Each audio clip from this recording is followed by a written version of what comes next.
భూదేవికి ఏం జరిగినా ఈ ప్రపంచం మొత్తం నాశనమవుతుంది. అలాంటి భూమి ఒకసారి ఒక భయంకరమైన రాక్షసుడి వల్ల సముద్రంలో మునిగిపోయే పరిస్థితికి చేరుకుంది.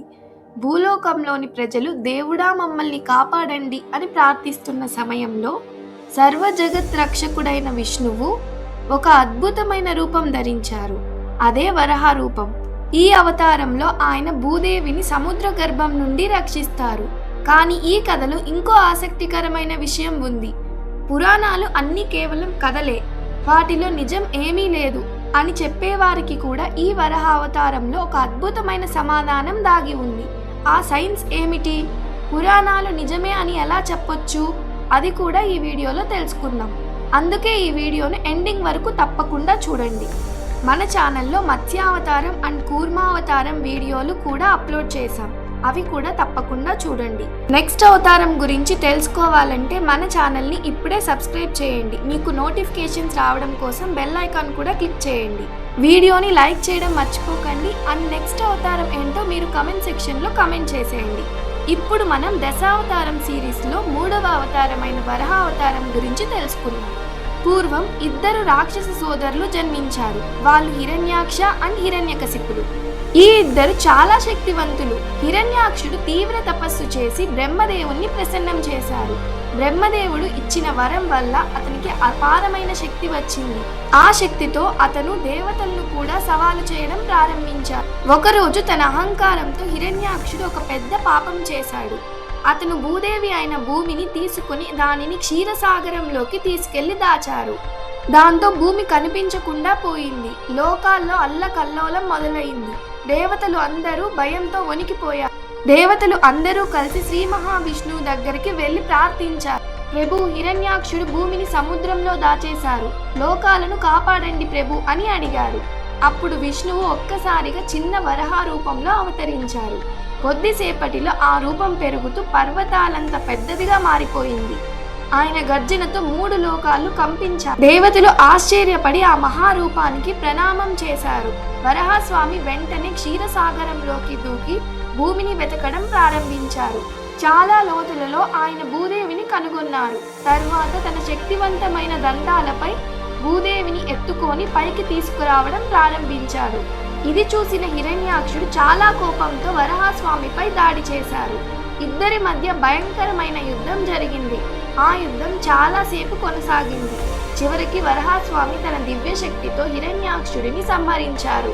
హిరణ్యాక్షుడిని సంహరించిన తర్వాత వరాహస్వామి తన దంతాలపై భూమిని ఎత్తుకొని సముద్రం నుండి బయటకు తీసుకొని వచ్చారు. తర్వాత భూమిని మళ్ళీ తన స్థానంలో స్థాపించారు. దాంతో సృష్టి మళ్ళీ సక్రమంగా కొనసాగింది. ఈ విధంగా వరాహస్వామి ఆ క్రూరమైన రాక్షసుడు హిరణ్యాక్షుణ్ణి సంహరించి భూదేవిని రక్షించారు. అలా భూమిని మాత్రమే కాదు, భూలోకంలో నివసించే సకల జీవులను కూడా తన వరాహ రూపంలో కాపాడారు శ్రీ మహావిష్ణువు. సరే, స్వామి ఎందుకు వరాహ రూపంలో రావాల్సి వచ్చింది? ఇతర రూపంలో కూడా వచ్చి రక్షించగలిగేవాడు కదా. దీనికి మన సైన్స్కి ఉండే రిలేషన్ ఏంటి? అది ఏంటో ఇప్పుడు తెలుసుకుందాం. ముందుగా వరాహస్వామి రూపం ఎలా ఉంటుంది అంటే, వరాహస్వామికి మనిషి లాంటి శరీరం, కానీ వరహంలా తల ఉంటుంది. ఆయనకు భారీ శక్తివంతమైన దంతాలు ఉంటాయి. ఆ దంతాలతోనే ఆయన సముద్ర గర్భంలోకి వెళ్ళి భూమిని పైకి ఎత్తి తీసుకువచ్చారు. అయితే స్వామి ఎందుకు వరాహ రూపంలో వచ్చారు? దానికి కూడా ఒక బెస్ట్ రీజన్ ఉంది. భూమి గుండ్రంగా ఉంటుంది. ఆ గుండ్రమైన భూమిని తన బలమైన దంతాల మధ్య సురక్షితంగా పెట్టుకొని ఎటువంటి నష్టం లేకుండా బయటకు తీసుకురావడానికి శ్రీ మహావిష్ణువు వరాహ రూపంలో అవతరిస్తారు. అంటే భూదేవికి ఏమాత్రం హాని కలగకుండా భూమిని సముద్ర గర్భం నుంచి బయటకు తీసుకురావడానికి ఇది అత్యంత సరైన రూపం. సరే, ఇదంతా బాగుంది, కానీ దీనికి సైన్స్కి రిలేషన్ ఏంటి? అదే కదా మీ సందేహం. అది కూడా ఇప్పుడు చూద్దాం. పూర్వకాలంలో కొంతమంది సైంటిస్ట్ భూమి ఫ్లాట్గా ఉంటుంది అని అనుకున్నారు. కానీ తరువాత కాలంలో అనేక పరిశోధనలు చేసి భూమి నిజంగా గుండ్రంగా ఉంటుందని నిరూపించారు. ఆశ్చర్యకరమైన విషయం ఏంటంటే, మన పురాణాలలో కూడా భూమిని గుండ్రంగా చూపించే వర్ణనలు కనిపిస్తున్నాయి. దానికి బెస్ట్ ఎగ్జాంపులే ఈ వరాహస్వామి రూపం. వరాహస్వామి తన దంతాలపై భూమిని ఎత్తి పట్టుకున్నట్టు పురాణాలు చెబుతున్నాయి. ఇది చూస్తే మన పురాతన ఋషులు భూమి ఆకారం గురించి ఎంత లోతైన అవగాహన కలిగి ఉన్నారో అర్థమవుతుంది. అందుకే మన పురాణాలు కేవలం కథలు మాత్రమే కాదు, అందులో జ్ఞానం, తత్వం మరియు ప్రకృతి రహస్యాలు కూడా దాగి ఉన్నాయి. మనం కొంచెం లోతుగా ఆలోచిస్తే మన సనాతన ధర్మంలో ఉన్న జ్ఞానానికి మించిన సైన్స్ మరెక్కడా కనిపించదు. అందుకే మన చరిత్ర, మన పురాణాలు, మన సంస్కృతి గురించి మన తరువాతి తరానికి తప్పకుండా తెలియాలి. కానీ ఒక ముఖ్యమైన ప్రశ్న ఉంది, మన పిల్లలకు ఈ కథలు ఎవరు చెప్తారు?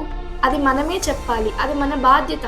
ఎందుకంటే మన పురాణ కథలు కేవలం కథలు మాత్రమే కాదు, అవి జీవితాన్ని ఎలా జీవించాలో చెప్పే మార్గదర్శకాలు. కాబట్టి ప్రతిరోజు మన పిల్లలకు కనీసం ఒక శ్లోకమైనా లేదా రామాయణం, మహాభారతం నుండి చిన్న కథ అయినా చెప్పాలి.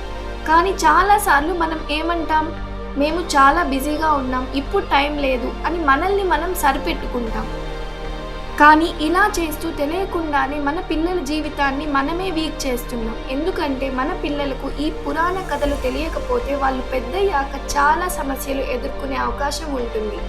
ఈరోజు చాలామంది యువతలో కనిపిస్తున్న సమస్యలు ఏమిటి? Depression, over thinking, stress.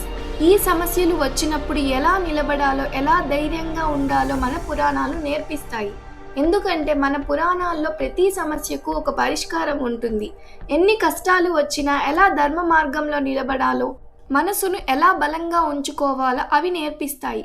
మన పిల్లలను సినిమాలకు తీసుకెళ్తే వాళ్ళు అక్కడి హీరోలను చూసి నేను కూడా ఈ హీరోలాగా అవుతాను అని అంటారు.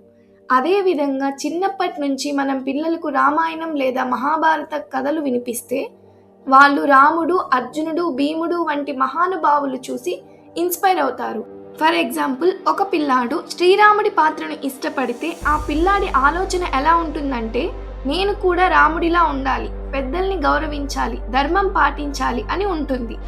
అప్పుడు అతను తప్పు చేయబోతున్నప్పుడు కూడా అతని మనసు అతన్ని ఆపుతుంది. ఇది తప్పు, ఇలా చేయకూడదు అని లోపల నుండి చెప్తుంది. అందుకే మన పురాణ కథలు పిల్లల మనసును బలంగా చేస్తాయి. భగవద్గీతలో కూడా శ్రీకృష్ణుడు మన పిల్లలకు మనం ఇవ్వాల్సింది కేవలం సంపద కాదు, వారికి ఇవ్వాల్సింది మంచి సంస్కారం అని చెప్తారు. ఎందుకంటే మనిషి ఎంత గొప్పవాడో అది అతని సంస్కారమే చెబుతుంది. అందుకే మన పురాణ కథలు తెలిసిన వారు 100% సంస్కారవంతులుగా ఉంటారు. కాబట్టి ప్రతి తల్లిదండ్రులు రోజుకు ఒకసారైనా ఉదయం కానీ లేదా రాత్రి కానీ మీ పిల్లలకు ఒక పురాణ కథ చెప్తే అది వాళ్ళ లైఫ్కి ఎంతో మేలు చేస్తుంది. ఇలాంటి మన సనాతన ధర్మం కంటెంట్ గురించి తెలుసుకోవడానికి మన ఛానల్ని ఇప్పుడే సబ్స్క్రైబ్ చేసేయండి, ఆ బెల్ ఐకాన్ కూడా క్లిక్ చేసేయండి. అలాగే నెక్స్ట్ అవతారం ఏంటో కమెంట్ సెక్షన్లో కమెంట్ చేసేయండి.